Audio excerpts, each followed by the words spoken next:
Hi, I'm Allie Hamilton, and I'm so happy to welcome you to the Come As You Are podcast. Every week, we'll be talking about some aspect of healing, usually around childhood wounds and complicated familial relationships. The topics will always coincide with my personal essay of the week, and this will be a place where we can take a deep dive together. I'm so thrilled you've joined me and delighted for you to always come as you are. Hi there. Welcome to our talk. Today the topic is things you can't know. And I am about to leave for Portugal. I'm leading a yoga retreat there, and it's a retreat I've been planning for over a year. And as I was realizing I normally publish my essays on Thursdays and the podcast on Saturdays, and I was looking at all the different things that I needed to do before I left for a 12-day trip, and I realized, I'm going to have to write the essays and record the podcast ahead of time so that I can stick to the schedule. And, it's a self-imposed schedule, the Thursday-Saturday flow that I have going, but I am just type A enough that I really like to stick to the schedule. I like to do what I said I was going to do. And so I had a little bit of alarm when I realized oh, wow, I'm going to have to, I published the last week's essay on Thursday and I did the podcast, and then I realized I'm going to have to write 2 more essays and record 2 more podcasts in 4 days. And how am I going to do that? But I'm doing it. And of course I could have said, well, I'll just do 1 and, I'll miss a week, but that's not that goes against my grain. I would not have felt good about that. So that is part of what I wanted to talk about, is this whole idea of planning something. And when you plan a retreat, especially an international retreat, it takes about a year, and it takes a lot of detail work. You really have to, of course, figure out the venue, and that involves figuring out where exactly you want to be in whatever country you're going to visit, and what is happening locally in that area, what are going to be some of the most amazing things to go do and see, and what is the environment that you are, trying to create, what is the experience that you're trying to offer. And so all of these different facets, components go into the experience, and even figuring out the chef and what excursions are unmissable, and I'm always looking for that local flavor. Just if somebody asks what are the things to do in New York, that's where I was born and raised, or what are the things to do in Los Angeles, where I've been living since 2001, of course I have a different idea than you might get if you Googled, because I have lived in these places. And so I want that. If I'm taking a whole big group of people somewhere, I want to really have that experience of what are the people who live here? What do they think are the things that you can't miss? And so just take some research and, footwork and phone calls and emails and all that kind of thing. And of course, certainly if you have friends in the area, that always is really helpful. And so there are things that you can plan, and then there are things that no matter how much you plan them, you're just not going to know until you get there, and that's anywhere. That's even in your own day and your regular routine. You can plan all the things you want, and then there's that element of life is going to do whatever life is going to do, and things are going to go the way they're going to go. And how able are you to roll with that? And this has been lifelong work for me. I say lifelong. I mean, certainly for the last 30 plus years, a big part of my own exploration and growth and healing has come around this idea of like not gripping. And I think when you grow up with trauma or chaos, if you grow up in an alcoholic household or you're parentified, or there's just a tremendous amount of uncertainty or chaos or a feeling of like not knowing if you're safe, what can tend to happen for the vast majority of people coming out of that kind of childhood is that you very much you're on high alert and you are looking for where can the trouble arise? Like, how do I keep myself safe?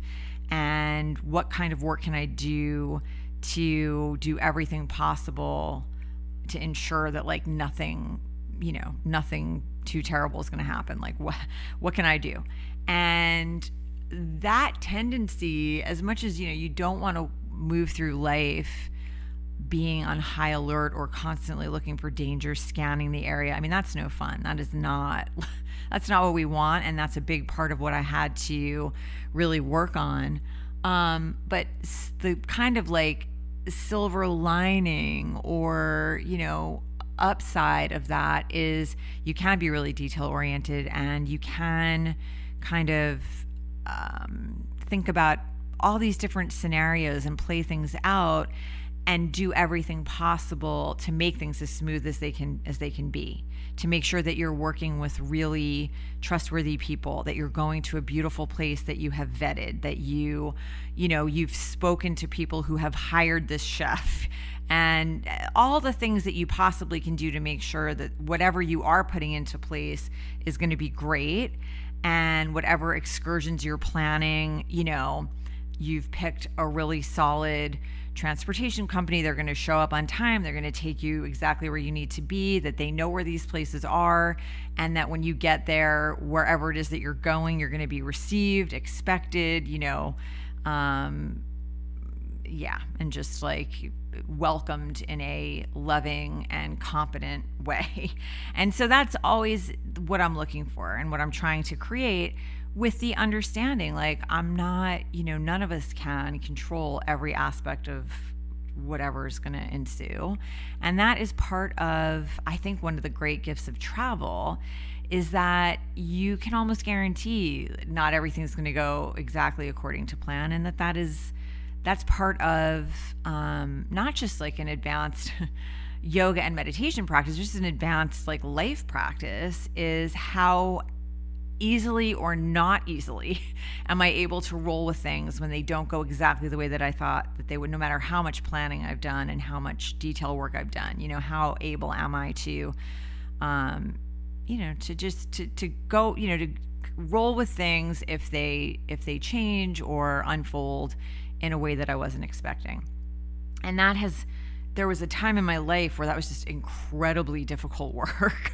It was really hard because I did want to avoid danger. I did want to avoid the unexpected. I certainly wanted to keep the people I love safe. And there was a lot of kind of trying to manage the path in front of not just myself, but like everyone that I care about. And absolutely an element of like codependency there. And that's very common for children of alcoholics and these are things that I'm extremely well aware of. And so I'm on the watch for that stuff, for those tendencies in me. And travel does that. And also planning retreats, it wakes up all of that sort of like, okay, here are all the things that I need to focus on and plan for and think about. And there is an upside, which is I do run, multiple scenarios in my mind for every conceivable thing that could happen, and how to have like plan B, like backup plans, but also I have learned over the years that, that is part of the joy in traveling, is loosening your grip and opening to things as they are, and recognizing the perfection in that. That even if the actual events are not unfolding exactly the way you envision, there's just so much beauty in whatever is there in front of you.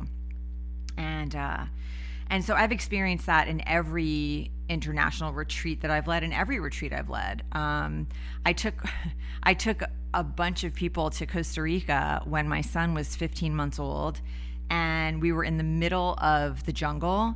And I mean, the first thing that happened when we got there is the venue, like the person, the manager at the retreat center, got up in front of everyone and she was going to give this little orientation about the place and the space and all of that. And she had a giant laminated poster of every poisonous bug and snake and frog to watch out for. And I had a 15-month-old, who was walking close to the ground. And of course, a 15-month-old, like shiny red jumping frog, like that's exciting. Definitely want to grab that, so I realized like, oh, wow. This is kind of one of those be present or, pay the price situations here. And that was the tagline of the retreat. It was like, be present or die. But we were laughing about it because it's like, how much more outside of your regular life are you going to get than that? And isn't that great? And there were so many incredible things. I mean, sloths and like monkeys, like howler monkeys waking you up in the morning. And I mean, it would suddenly be absolutely pouring. And then like 5 minutes later, so sunny. And I'm just being immersed in that life in the jungle, which is not something you're going to experience on a regular day. So that's part of the joy in doing these retreats is releasing some of that, control. And that's been some of my deepest like healing work. And I was talking about this kind of idea of like time travel because I am writing the essay and doing this podcast knowing that I'm going to schedule it to publish ahead of time. So I'm sitting here in Santa Monica where I live. I'm leaving for Portugal tomorrow. By the time you hear this podcast, I will almost be on my way back. I won't be back yet, but my trip will be, rapidly coming to an end. And so there is this element of almost like time travel or projecting myself into the future, knowing that by the time you hear this, a whole bunch of things will have happened. Like I'll know a whole lot more about what is going to happen on this trip than I could possibly know right now because I haven't done it yet. And no matter how much you plan in life and how much detail work you do, there's always that element of it's a co-creation, right? You're showing up with whatever your plans are, whatever your expectations are, and the more you can drop those, the better. Whatever whatever the things are that you think are going to happen, and then you get there, and whatever, there's life, and there are other people, and there are other parts of the equation, and you get to kind of see like, can I be present, and can I be open, and can I just have this experience and let go of whatever my attachment might be to it being a particular way, and just let it be what it is and see what that's about. And I talk about this too sometimes. I've been teaching for so long that if somebody comes into my yoga class, for example, I can feel if somebody is kind of like, class is starting and they don't know yet if they're gonna like it or not. They've got this 90 minutes that they've carved out in their day. Believe me, I get it, because most of us are like, we're short on time. If you are going to carve out that kind of time in your day and drive and park and show, you want to get what you want to get. It's understandable and it's human, but it's always like, can you just let yourself have the experience and decide how you feel at the end of it? And if it's not for you, you never come back. It's okay. But to be withholding and waiting and seeing and it's just not, you're not allowing yourself to just kind of like let go and see, and be curious. And the older I've gotten, the more I think curiosity is a quality that we don't talk about enough. Just really cultivating curiosity about everything, like a conversation you're about to have, or a new person that you're getting to know, or a new experience that you're going to have, instead of walking in with this whole, am I going to like this? Am I not going to like this? Is this person somewhat like, do I like what they're saying? Are they funny? Is it like, are we connecting? To just like let go of all of that and just show up and kind of see, like, who is this person? What are they interested in, or what makes them laugh, or, like what is interesting to them, or what like thing is going to come out of their mouth next, or what are they going to do? Let me just keep my eyes open and keep my ears open and just be here and see. And if I decide later this wasn't a good fit, or, that's fine, but like, at least let me show up fully. And so, that has been really, really good for me personally. I think it's really good for all of us to just try to loosen the grip a little bit, especially if you're someone who comes out of a lot of vulnerability, a lot of trauma, a lot of chaos, and maybe leans toward that tendency to grip the steering wheel, to kind of like white knuckle your way through life, trying to avoid danger or uncertainty, or just being like really attached to a particular outcome, to see how much of that you can release and just let yourself open and breathe and observe and absorb, and that's one of the things that travel is. And again, I know it's not always possible. I am, really well aware of the fact that it's not always in the budget to like go pick up and like travel somewhere incredible. But if you are able to travel, it's one of the greatest exercises in letting go, because what could be kind of less in your control than being in a country where maybe you're not fluent in the language, you haven't been there before, you don't know what the rhythms are, or it's like there are not so many things in life where you're going to have that much that is unknown, that you get to then see, like, how do I respond to this? And can I really just be here and soak up all of this, all the different, whatever it is, colors, vistas, ocean, cobblestones, architecture, like art in the museum, the taste of the food, the sounds of the language. Like, can I just really feast on all of that, and let go of any attachment or expectation, and just kind of like see what this is. That is such a beautiful, such a gift if you can give that to yourself. And I was writing about this retreat that I did in the summer of 2022. I went to Tuscany, and it was 6 months after my mom had died. And, and I think, and we were all, it's coming out of the pandemic and all of that. And I was in the grief that I felt after my mom died was so immense and intense and, just overwhelming. Never been through anything like it. And I could still cry like right this second, if I just let myself. And I was also writing about that like about 12 hours after my mom died. And it was very, painful. She had ALS. She was really suffering. And there are a whole bunch of other things that I've written about and talked about too that made it, just incredibly painful. Not that it's ever easy, but it was a lot. And about 12 hours after she passed, I had the first panic attack I've ever had in my life. And I was in New York City, and I just suddenly realized that, my mom is never gonna, I was leaving, I was heading back to Los Angeles, and I had barely slept. She passed away at 3:37 a.m. And in the morning, my brother and I got back to the apartment at about 5:30, 6 o'clock.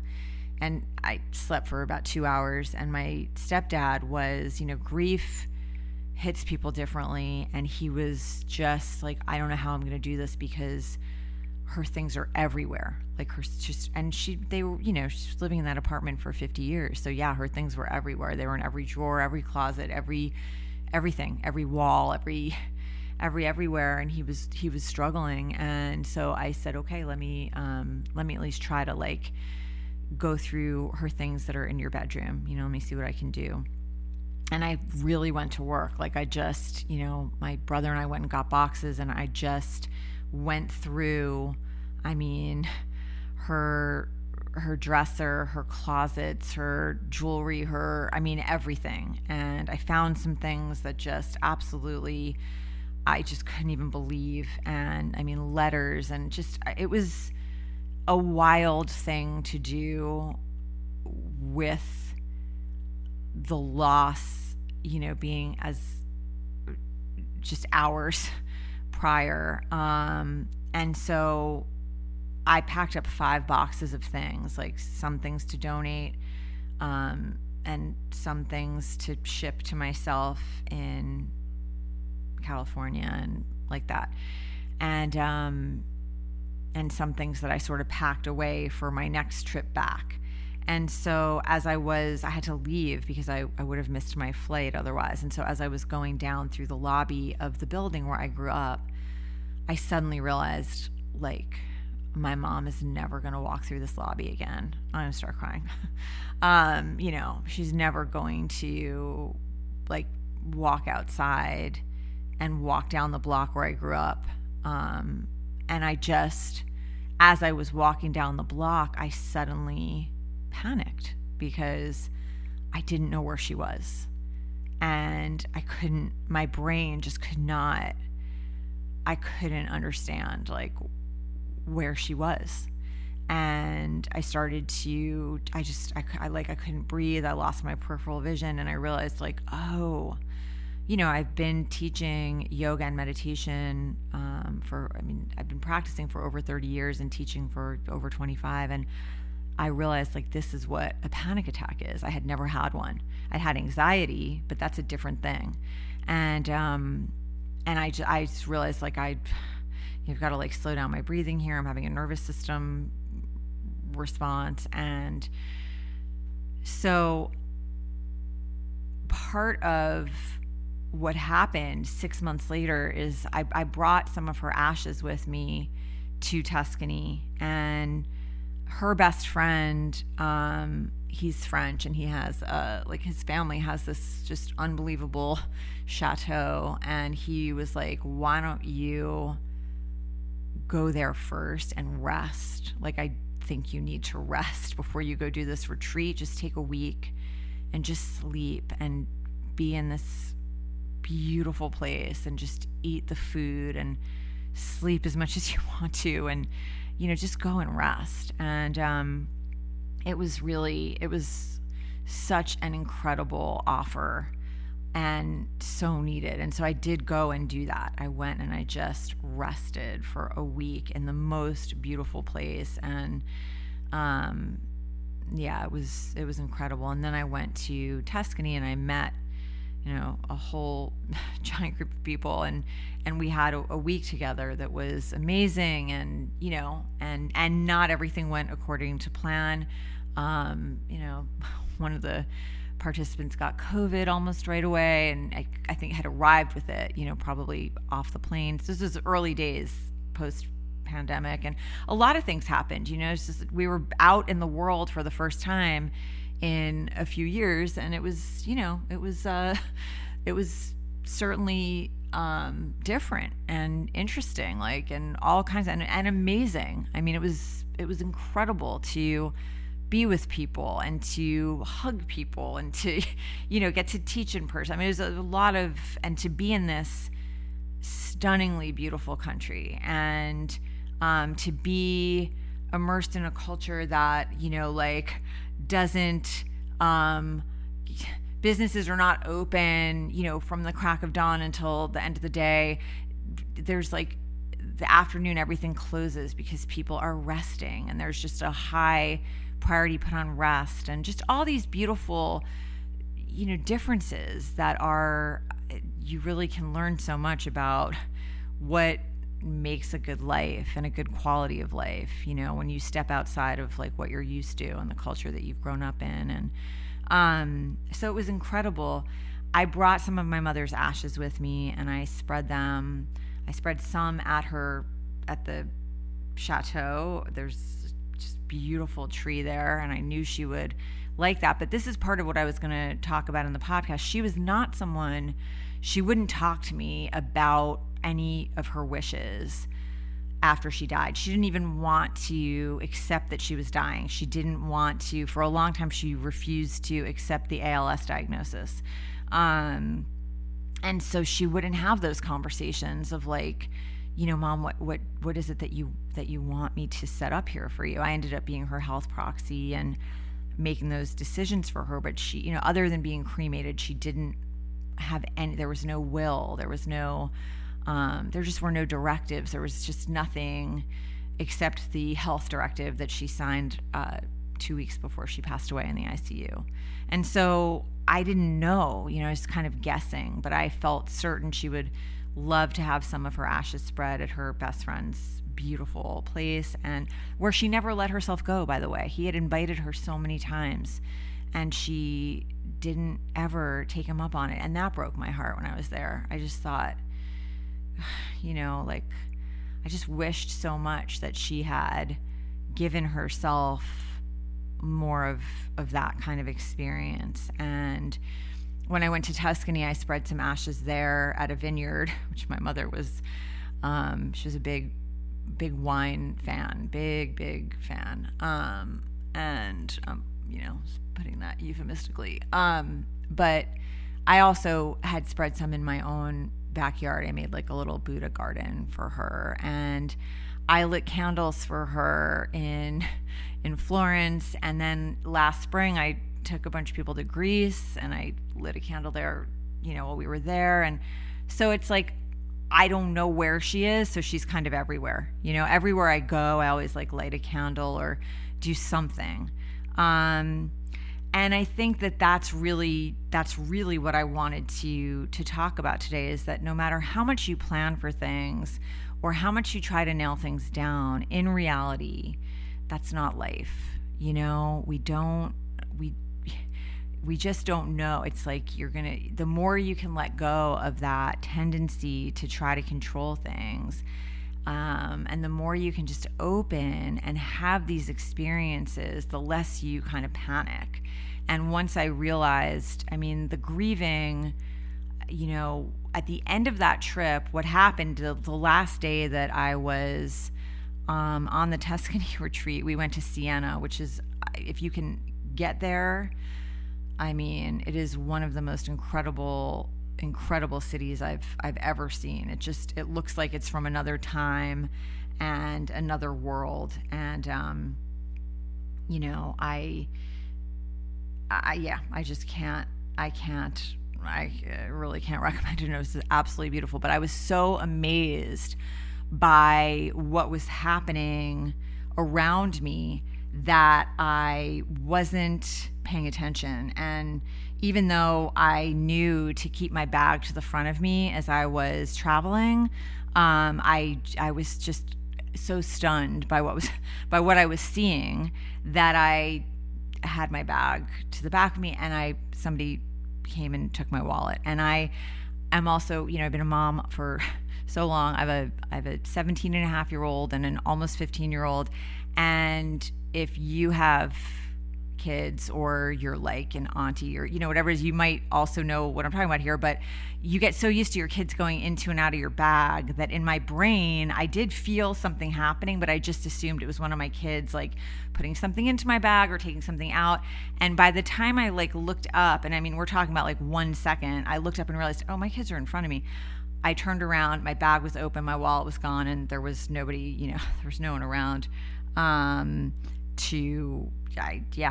it was just gone. And so I spent hours from Siena canceling credit cards and doing all those things. And of course it was, not ideal at all, and certainly never fun to have your wallet stolen, but particularly not fun if you're in a foreign country and have to then spend time, calling credit card companies. It's not fun. But that's what happened. And then the very next day, I was flying from Florence to Heathrow. And when I got to the gate, my carry-on bag, which I had been flying everywhere with, I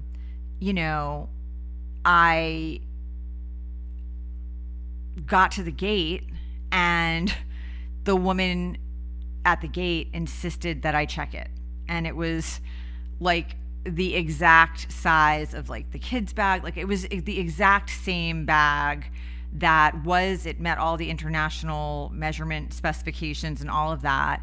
And my kids had just wheeled theirs past, and for whatever reason, she just decided I was not, I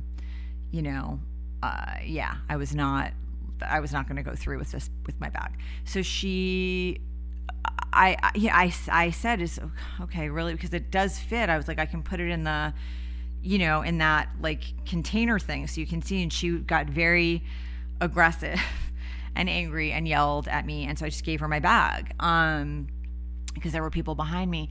And it caught me so off guard that I didn't even think like, oh, wait, okay, let me just grab my laptop or like my kid's medication or like, my toiletry. I took nothing. So she just took the bag. And I didn't see it again for 3.5 weeks. So I arrived in Heathrow with like 11 days left on our trip with no wallet, no laptop, and no access to my bank account. I just didn't have any of that. I had the clothes that I had on my back and my purse. And thankfully, when my wallet was stolen, my passport was back at the venue. So I had my passport. But, I arrived at Heathrow with essentially just like an empty purse with my passport and the clothes on my back. That will, if that doesn't turn you off of traveling, nothing will. And it was a real lesson in like, okay, you know what? It's going to be okay. Like, I have my health,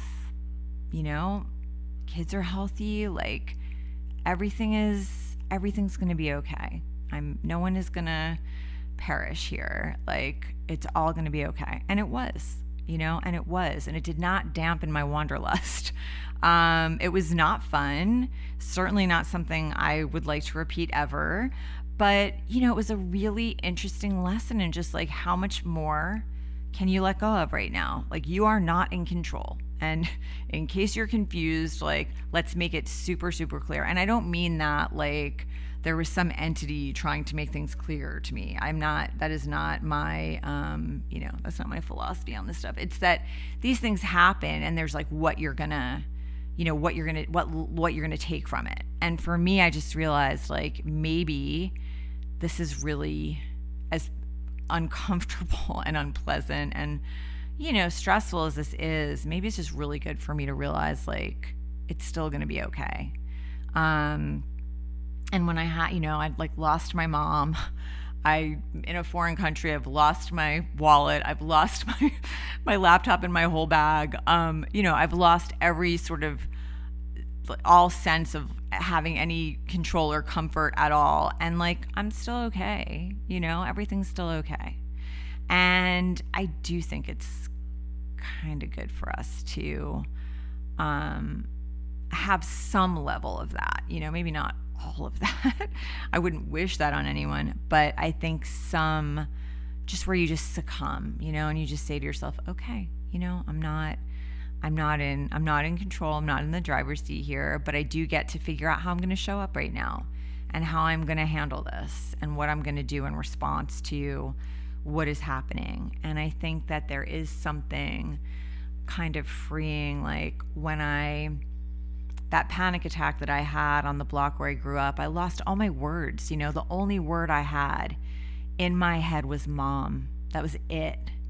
And I think